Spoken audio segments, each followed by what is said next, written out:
social media video make people feel sad, and then we also let people share video of themselves in their hobbies. Okay, what are you going to say? Well, it makes you feel happy when you use it, but then it's the withdrawals and the effects of it that make you feel sad. Oh, withdrawal symptoms. Okay, so you withdraw from using it and you feel bad. Not personally. Okay. The different content you build, like the different stuff you've been looking at, sometimes make you sad, sometimes make you. Okay. Does that cover a lot of people's feelings on this? Sometimes you feel sad, sometimes you feel happy. Okay. So why don't we just consume stuff that makes us feel good then? If that's the case, why not cut the sad making stuff out and concentrate on the happy making stuff? I will not do it. What do you mean?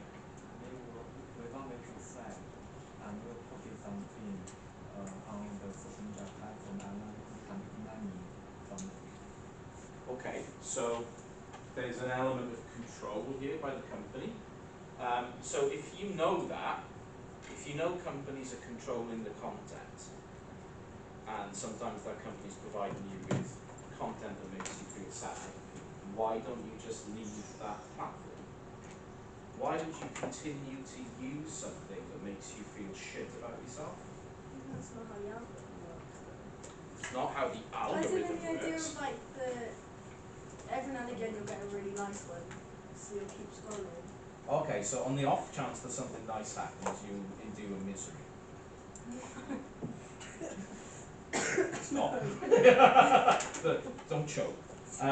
Choking's always a bad thing. Not always, but most of the time.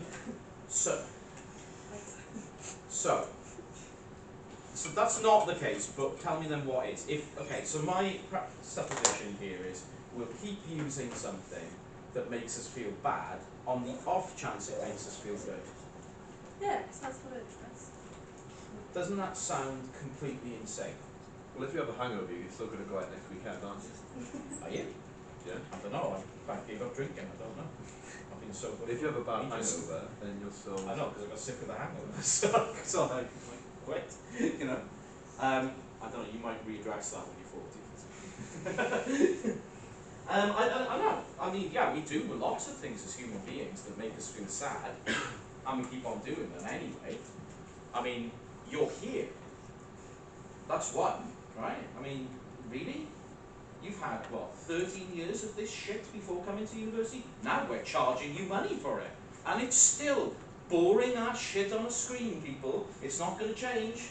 Still nonsense. You are paying £27,000 for a series of PowerPoint presentations. How fucking shit is that? You still keep on doing it, right? Why are you here? It's going to be that kind of lecture. But the why are you here thing is going to be big in this. So, we keep doing it, even though we know it sucks. On the off chance that something good might happen, that makes us a particular kind of thing. We call that masochism. Okay, so you have two types of people who are into pain, right? Sadists and masochists. Sadists give out the pain, they usually end up being dentists. Masochists are the people who take it, and they usually end up being dentist assistants. They're the ones who actually have to poke around in people's macking mouths. Now, I want to get to the root of our masochism today and understand why this mental contradiction exists where a lot of us have experienced negative repercussions of using social media. It makes us feel sad, makes us feel anxious, and at the same time, it makes us feel happy. Because that's a contradiction which is really important in terms of what you do on social media. So, the lecture today is called Alienation, Boredom and Despair. Who in this room can tell me that is a lyric by which band? No, you're not allowed to look it up. Phone tap. No? Because it's a guaranteed first for anyone who knows. You will suck. Give you till tomorrow. Okay. Alienation, boredom and despair. Basically, I'm going to cover these three topics.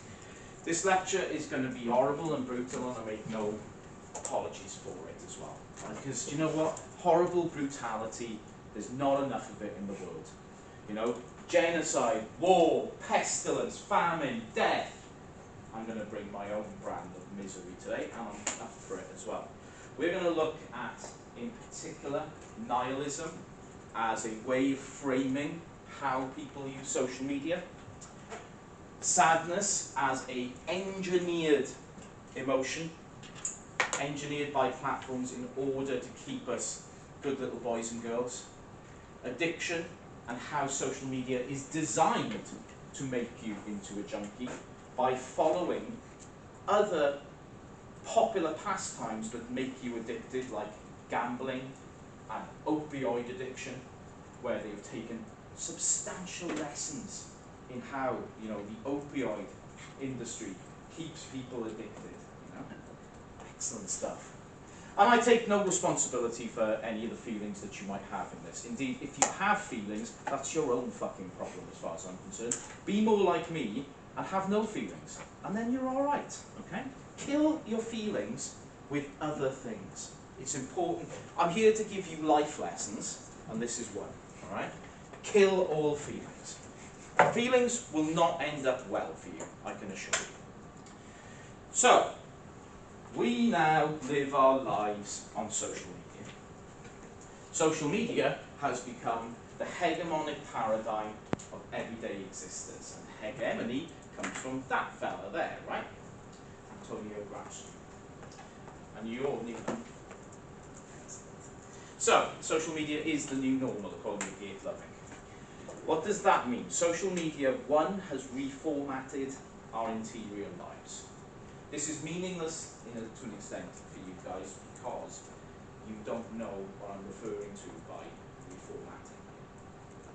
Because you have known nothing else but a world dominated by social media, which is good. Now, I'm not going to stand here and tell you things were great before social media existed, because they weren't.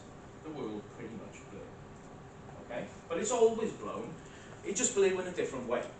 So, the reformatting of our interior lives is referring to how the dynamics and logics of algorithmic governance by social media has reformatted how we consider ourselves, how we develop a sense of self-worth, how we develop any kind of relation to other people. Now, the platform and the individual are inseparable. What Loving calls networked individuality. Social media is the social. Any consideration of social behaviour takes into account and is, if you like, developed by the presence of social media itself. I use Gramsci on this slide because this quote is very, very important. The old is dying and the new cannot be born. In this interregnum, a great deal and variety of morbid symptoms appear. What we have is a big clash of cultures, where we still have society that says we should do certain things, behave in a particular way, be social in ways which no longer are appropriate. Social media has changed the notion of the way it's word social itself. But I just read a mad thing this morning. They're going to ban smartphones in schools in England. Why don't they ban shoelaces? I tell you what they should ban: oxygen. That is about as realistic as banning smartphones in schools. Because you know what? You can't actually... What the fuck is the point? What's going on? Why don't you get kids to use them instead of actually taking them away from them? Why don't you show people how to use a smartphone to aid your education, rather than say, oh no, because... And here was the argument, right? The argument was, well, schools are really important for socialisation. So kids should go into school and socialise with other kids. I can't think of anything worse. I went to school, it was horrendous. You didn't want to socialise with people, you just wanted to beat the crap out of them. I couldn't wait to leave. I left school at 16 because if I had to spend one more millisecond with the mouth breathers I went to school with, I was going to go crazy. School is not a place to socialise, school is a place to demonise. Okay? And if demonisation takes place by looking at your devices, which you're going to be doing for the rest of your life anyway, why not? It's an example of what Gramsci means.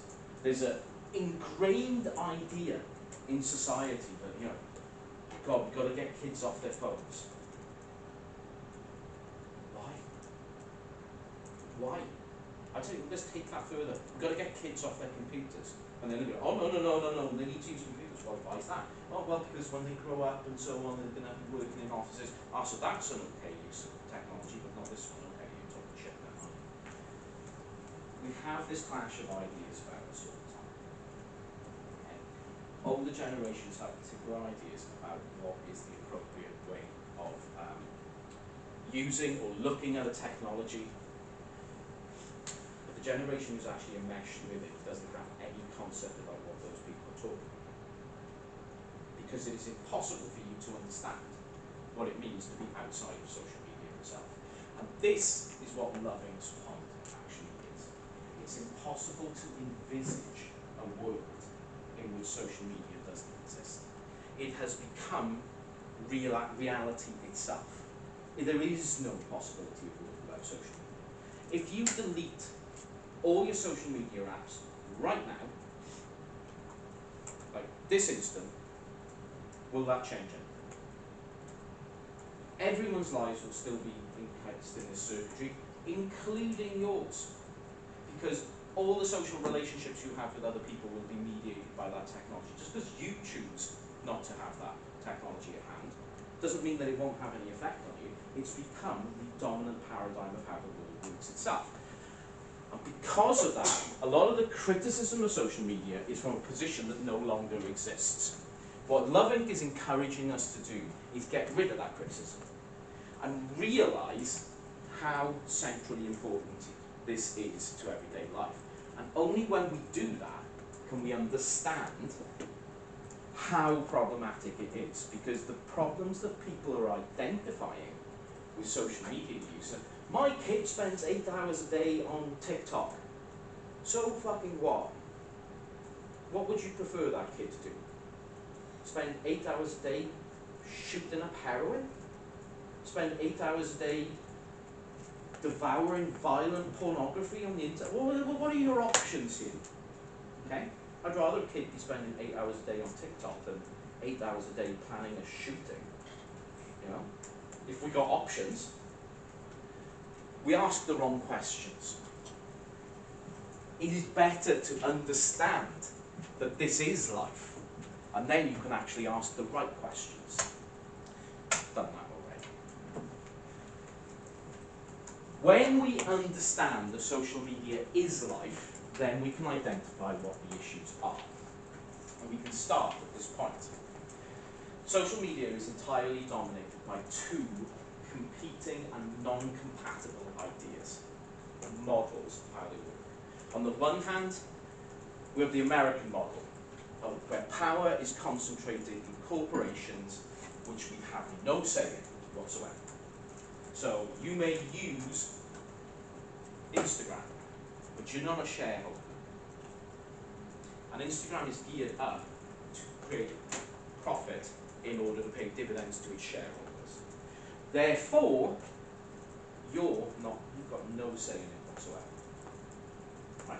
And that basically is the general model of social media which we've become accustomed to in the last 17, 18 years.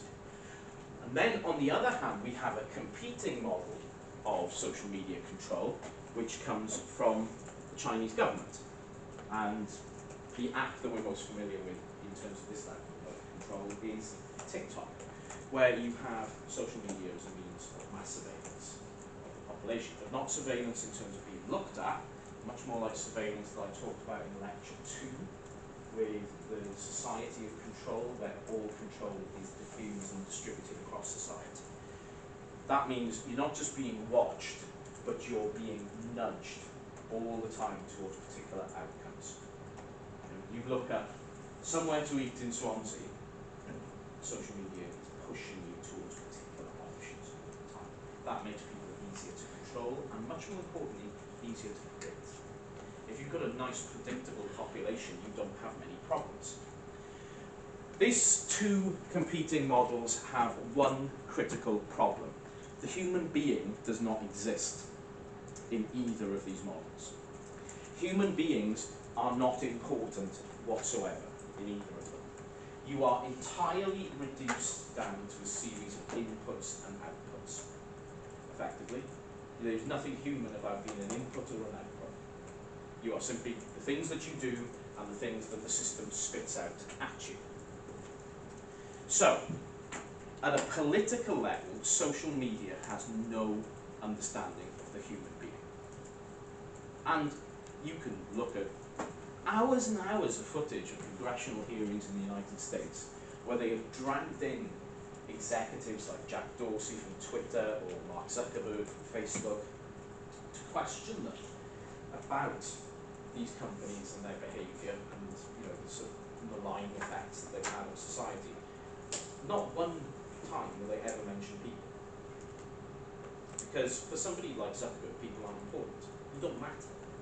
You're not a human being. You're just a data point. That's all. You're there to contribute data to the system, which is then sold off. So the citizen or user exists in neither of these models. So in a social media world, we get rid of the idea of the human being altogether. You are reduced down from being a human being. Your thoughts, your emotions, who cares? I hate this transition system. This all takes place in a wider model called surveillance capitalism. And although it's not an original book, Shoshana Zuboff's book, The Age of Surveillance Capitalism from 2019, the reason why I say it's not original is, Zuboff's really kind of interesting person. She's done this before. She takes a load of different ideas that are going on all at once and puts them together in a really neat way. And you think, that's not very original, but do you know what? No one else did it. And she does it in a really neat way, and it's a really cool book, and she knows what she's talking about, and I really like Shoshana Zuboff.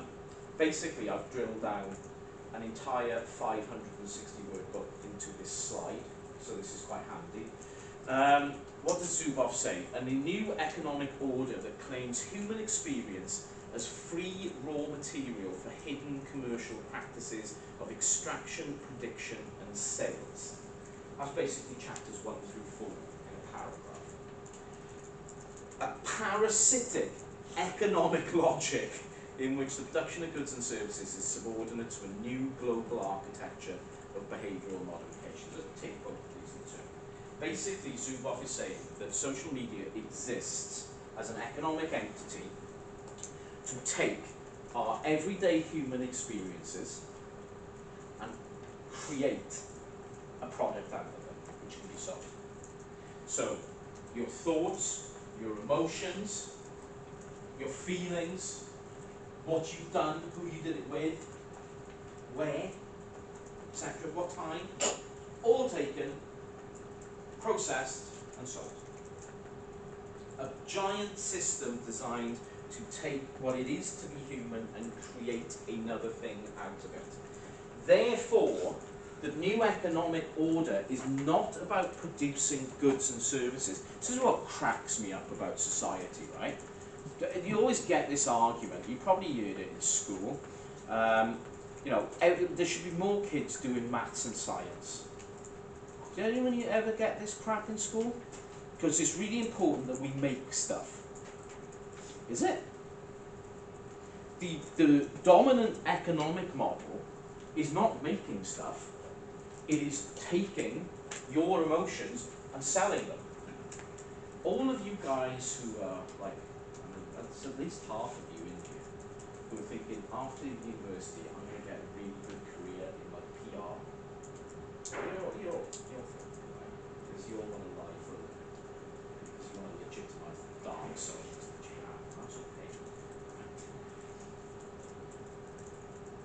What you're going to be doing is this.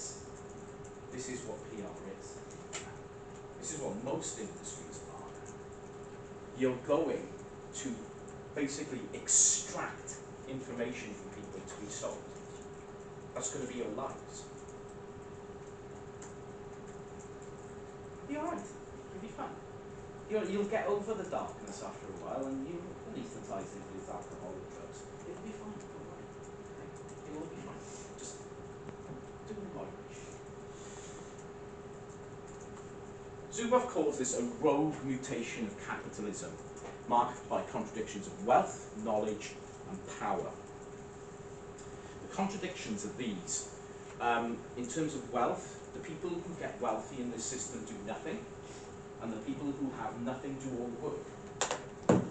But literally, the people in control do absolutely nothing. Zuckerberg don't post. You do. He makes money out of it. In terms of knowledge, we have a complete asymmetry. The people in charge of these networks hold all the knowledge, we hold none of it. I could show you a diagram of a Instagram algorithm. Okay, I could put it up on the screen. There's a reason why I don't do that. I like the stuff to be on the screen, to be stuff that I can explain. I've seen those algorithms. I have no idea what they do. I was pretty good at maths back in the day. I don't even know where to begin. I don't know what it all means. It's impossible to understand, because the knowledge that underpins this is held by a very small number of people, and the people who actually use it are locked out. And therefore, a combination of those two things means that power is concentrated in the hands of an incredibly small number of people, and it's exercised over an incredibly large number of people, because we are locked out of knowledge and wealth in this system. This is basically the foundations of what we call a surveillance economy.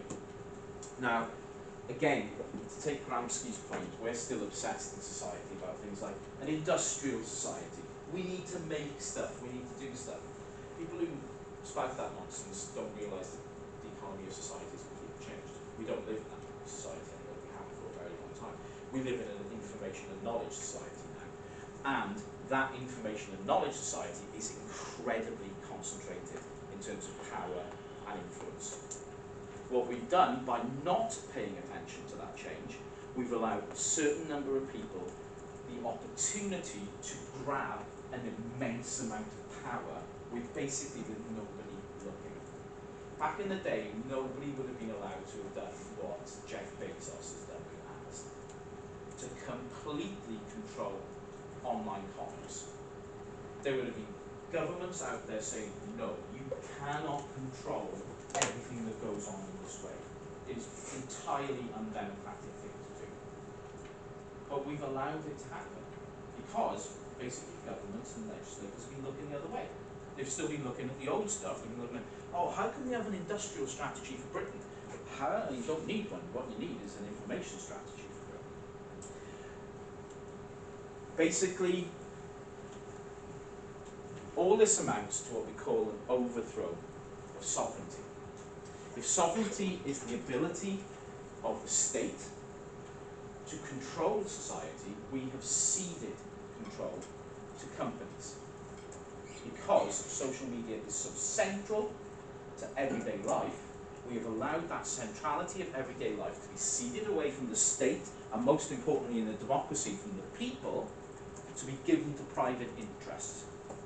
And we've allowed that to happen without a gun being fired, without anyone being assassinated, without a threat being made.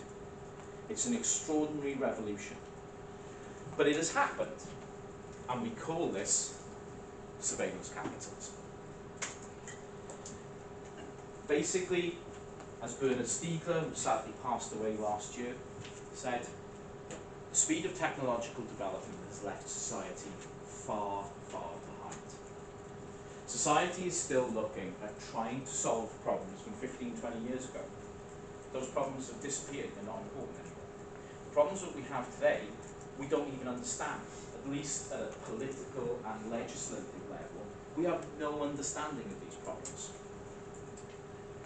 Now, the product of that is my favourite group of academics who've ever existed, the Invisible Committee, with their great, it's not even a book, it's just a pamphlet called Fuck Off Google, which is an absolute classic from 2015. In Fuck Off Google, the Invisible Committee state that social media, the aim of social media is not to be social. Social media wants to isolate everyone, keep us as immobilized bodies, and keep everyone cloistered in their signifier bubble. The aim of social media companies is not to link us together, but to keep us apart and keep us comfortable in a little bubble of signs and symbols which are meaningful to us. Unsurprisingly, you've all done MS200, right? So this is an argument that is largely taken from Sean Baudrillard. What the Invisible Committee point out, and what Stiegler points out in his work, is a very simple point. We think we have access to the world through the media devices we use, but we don't. It is a complete reversal of what Marshall McLuhan said when he said there is a window on the world. Instead, we are walled off from the world. Social media does not act as a window on what's out there. It walls us inside, so we are not in the world. We are simply in a bubble. That suits the aims of surveillance capitalism.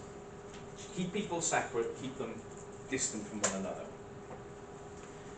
The first product of that, as an emotive state, is alienation.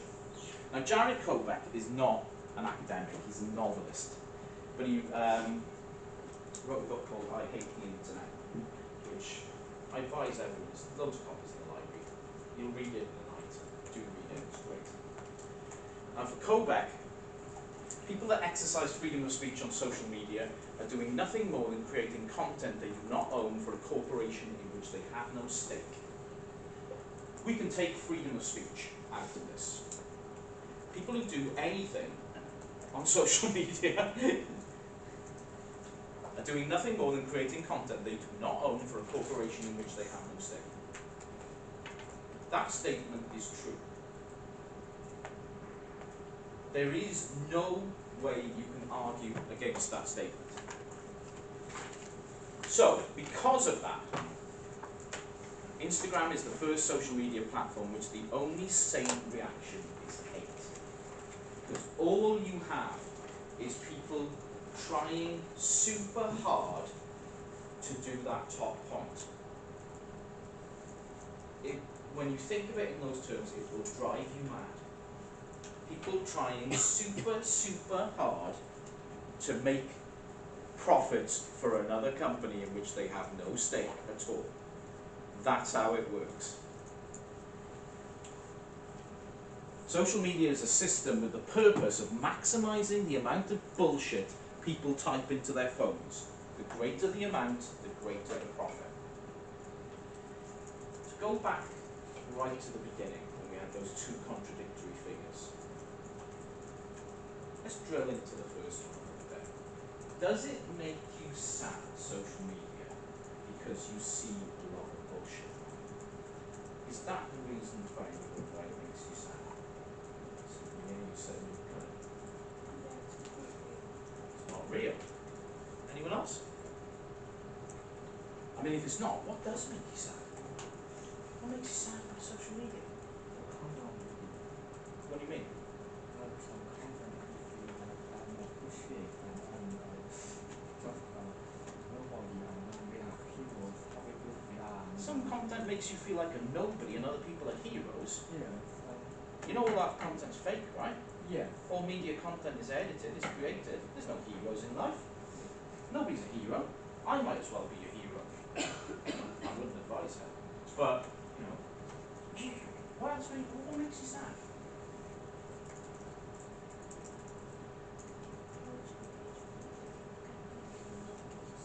Well, that's jealousy, right? Okay, let's take the point though, because it's a good one. How much engagement other people get for their content, and when you post something, it doesn't get the same amount of engagement. How do you know those figures are real? Isolation. I'll come back to that. I'm on something here. How do you know? Why do you trust those numbers? Why would you think they're not manipulated? You know, there's an army, you all know this, right? There's an army of bots on social media sites, on TikTok, on Instagram, etc. And Kylie Jenner posts a picture. Do you really think all of those views are from actual human beings? Well, that makes you sad. You see other people's engagement, but it's not real. It doesn't, and you know, I'm not saying anything here that's radically new to anyone, right? You know this. Right? You know that there's like millions of false accounts out there on social media platforms, engineered to drive up engagement numbers for particular accounts. You know this, right? That some accounts actually pay lots of money. I would hate to see the Kardashian family's monthly bill for the number of accounts that they pay to boost their numbers. Okay, that would be scary. That would. You all know this is factual information, yeah? But it makes us feel sad. What the fuck is going on? This is not good. Give me some more reasons why it makes you feel sad. Come on, we're on a roll here. Let's share misery.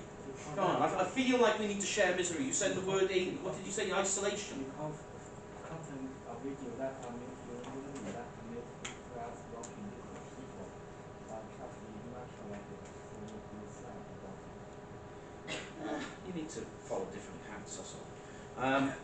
Somebody give me more.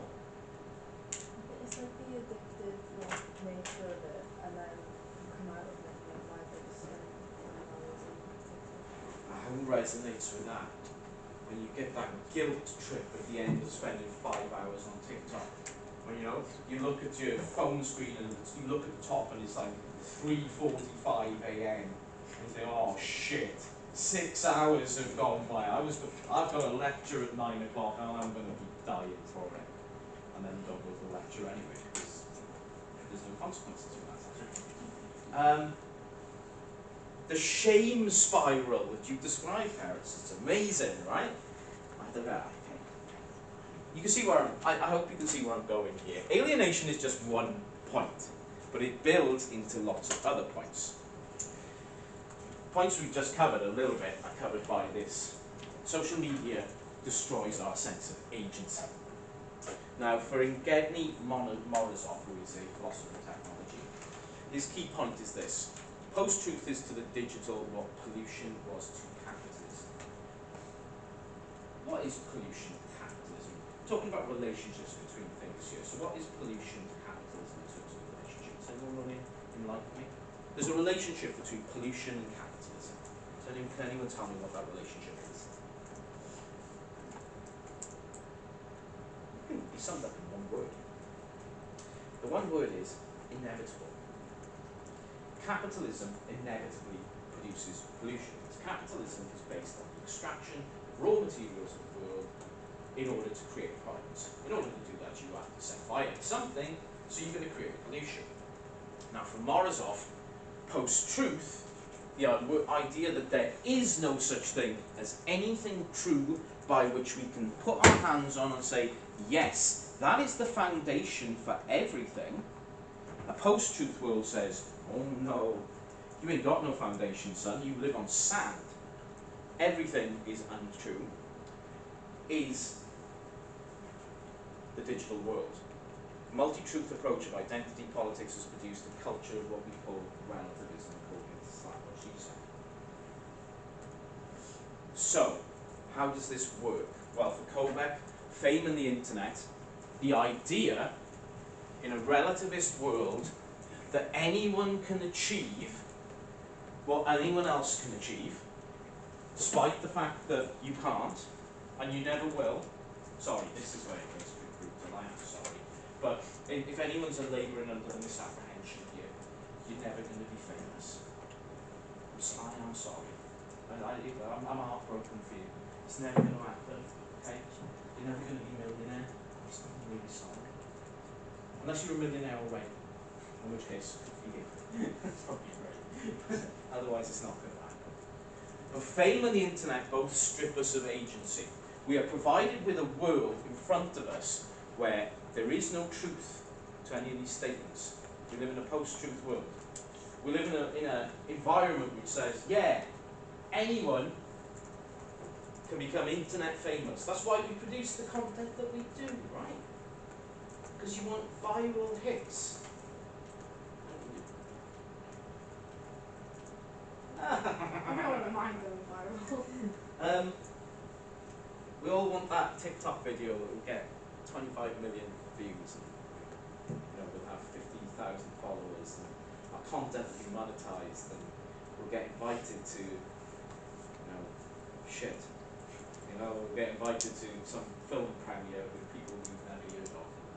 There'll be cameras there, no one will ever see pictures, and it'll be a life filled with nothing. We all want that shit. And basically that strips us of any agency because we stop choosing what we do. Instead of actually making rational, firm decision choices about what we do as human beings, instead we're doing stuff in order to fulfill that criteria. Agency is entirely stripped from us. So what Kobeck says beautifully, the promise of fame deludes people with images of success, but he uses, it's from 2016, the book, right, so the references may be a little bit outdated. It's full of Beyonce stuff around.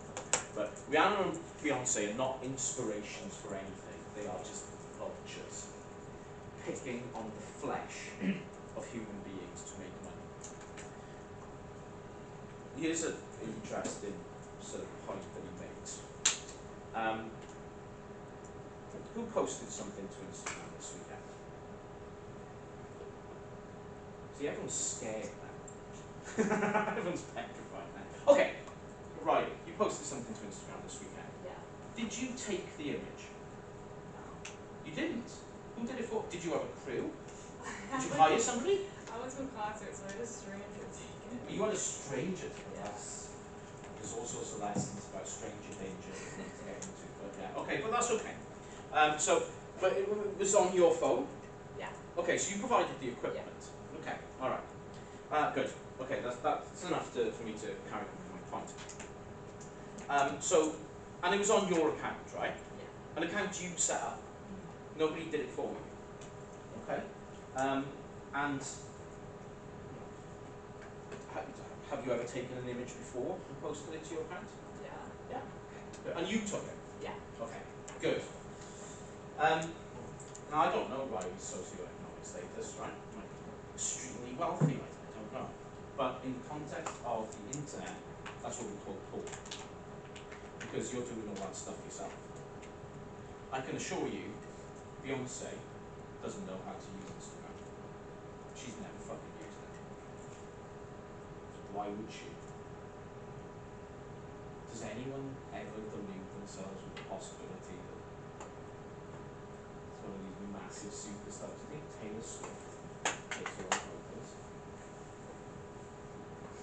Doesn't do it that way. The only people who use the internet are poor people. The people who actually make loads of money off social media, they don't do any stuff with social media.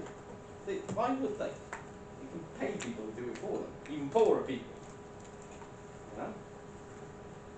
The agency that we've lost is an agency to think that this is the situation we're in. The agency to think that now we just do everything towards these aspirational lifestyles which are given to us by social media without realizing that the people who are providing those lifestyles don't live that way. Don't live anything like that. If you're wealthy enough, if you're popular enough to have 1 million followers on Instagram, you don't use Instagram. That's how it works. So if you're using Instagram, you're not successful. Okay? Can we get that one down? If you're actually posting content yourself, you're not a social media success. Because the people who are, don't. That's how you know. But we have lost our sense of agency in this by being bombarded with these images all the time. What we are in is what Gert Loving called the pseudo-events of the internet. A series of images in which there is no chronology, no beginning, no middle, there's certainly no end. You know, you're not going to come out with this lecture, open up TikTok, and there'll just be a message that says, "We have reached the end of TikTok. You know, there is no more content. It's done. Go home. Read a book." That's not going to happen. You're going to have tons more shit to watch on TikTok, and you always will. TikTok's a really interesting example of this, actually, how everything accelerates. We've got sick of like 2-minute videos, 10-minute videos. Nobody's going on YouTube anymore to watch half-hour videos of anything. Why would I do that? There's 30-second videos on TikTok which I can consume thousands of in any one sitting. We're accelerating. I wonder what the next thing is going to be. Am I just going to be injected with content into my eyeball every 6 seconds? That'd be pretty sweet, actually. I'm down for that. I can't fucking see any of these lights have gone up with the head. What Loving says is we are captured in cybernetic loops, which unfortunately, unlike the cybernetic loops you might have encountered in NS200 with Will, which had a purpose, instead these cybernetic loops go nowhere.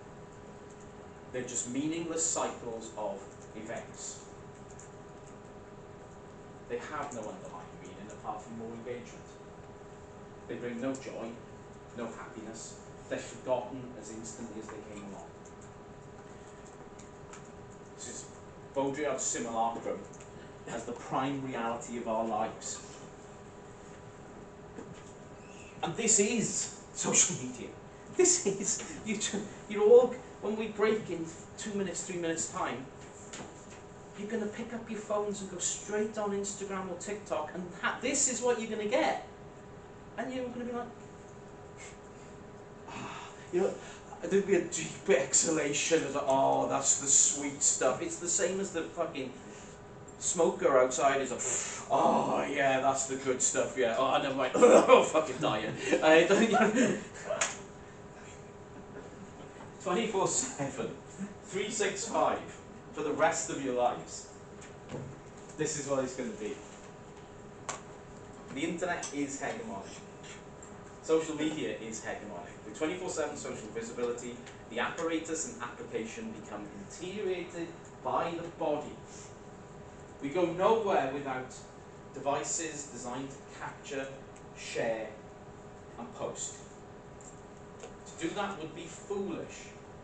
We'll convince ourselves otherwise that I've got to take my phone with me, you know, I won't be safe without it. Really? Where are you going? Fucking, you know, war zone? No, you're going to shop. Okay. Be alright. You'll be fine.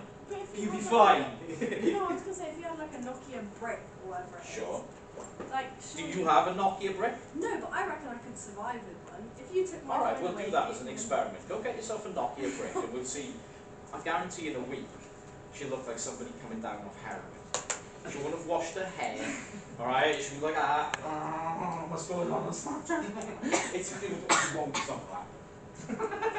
It's a lovely thought that I will put you through such psychological pain. But it's not. I actually won't do that because that's the whole thing. We have what Loving says a reversal of McLuhan's extensions of man. McLuhan argued that media was an extension of ourselves. It allowed us to push forwards, to do more things, to advance as a species. What Loving argues is we have an implosion of man. That everything is becoming centred inside. Media now just acts to draw us in, not push us out. Borrowing from Baudrillard, the social has imploded. I mean, Baudrillard didn't do this, I'm paraphrasing it, but Baudrillard would have, perhaps might have argued, it's a bit arrogant of him to put words in his mouth, especially he's been dead for nearly 20 years, but the social has imploded into our devices. Whereas the social was something outside of us, now it's pushed into that thing. None of that is good, my friends. Let's finish this half of the lecture on this point.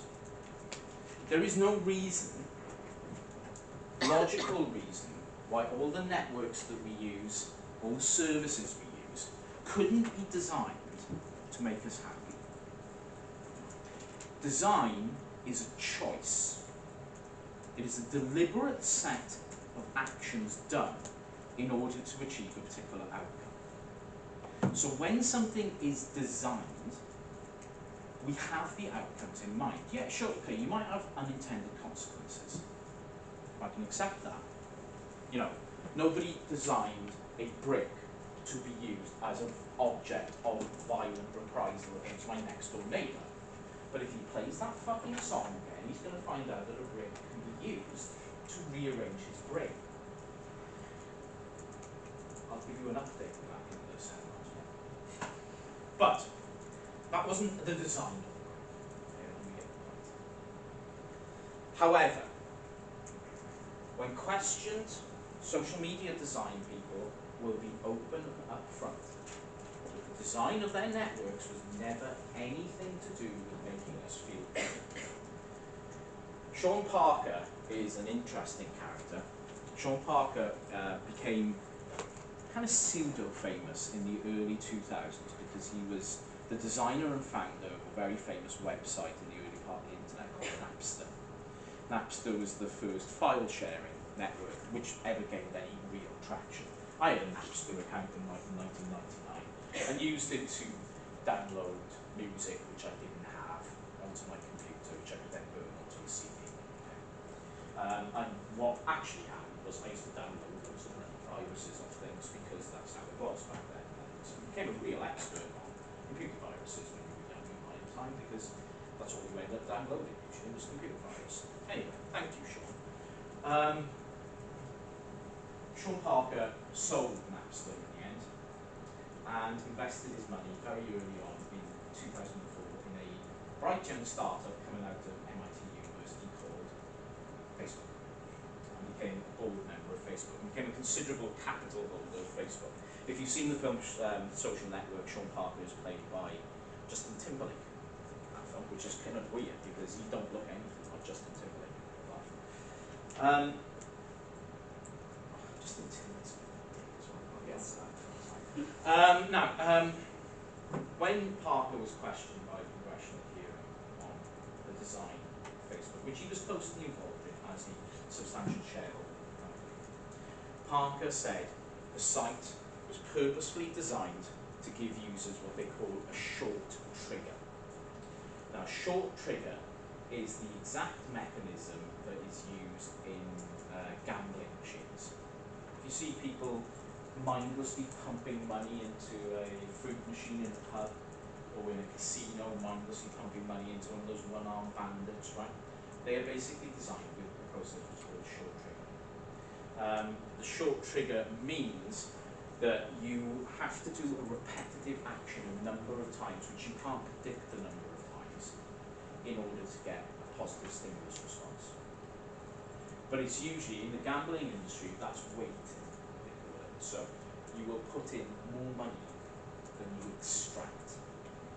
That's how the short trigger works. That means the casino always ends up on top.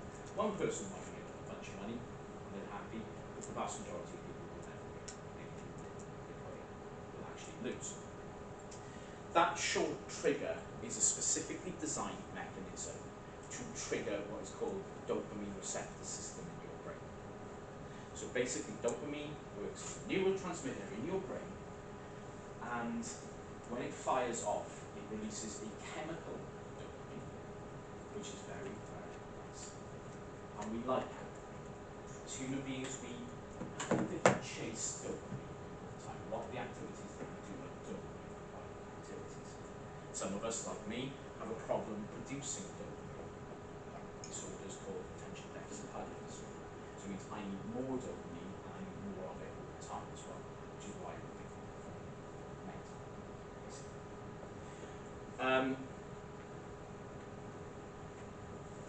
Social media taps into that system because its mechanisms are designed explicitly to exploit that system. And the short trigger design is the most effective design for doing this. There is one chemical which produces a short trigger response, and one artificially produced chemical, although it does grow naturally as well. And that is an opioid. So opiates, which we use commonly as painkillers, also produce short trigger responses. That is why they're highly addictive and you shouldn't, unless you're in a lot of pain, you shouldn't use them because they're very, very, very good. Social networks are designed to be addictive in the same way as gambling. want of a better way of putting it. Another very effective one actually is this.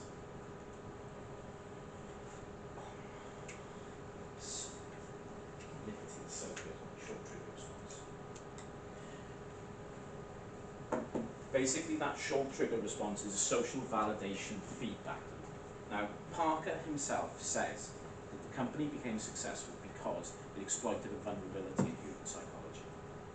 There was no reason for that company to be any better than the others, except they had designers on board who were skilled at exploiting that vulnerability.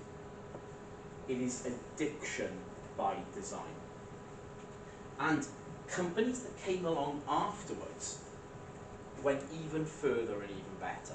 So I use Snapchat as the example there. Snapchat is like the heroin of social media. Well, TikTok is the crack cocaine of social media, because TikTok's way better than anything I've ever seen before at getting people onto those short trigger loops. It's incredibly good.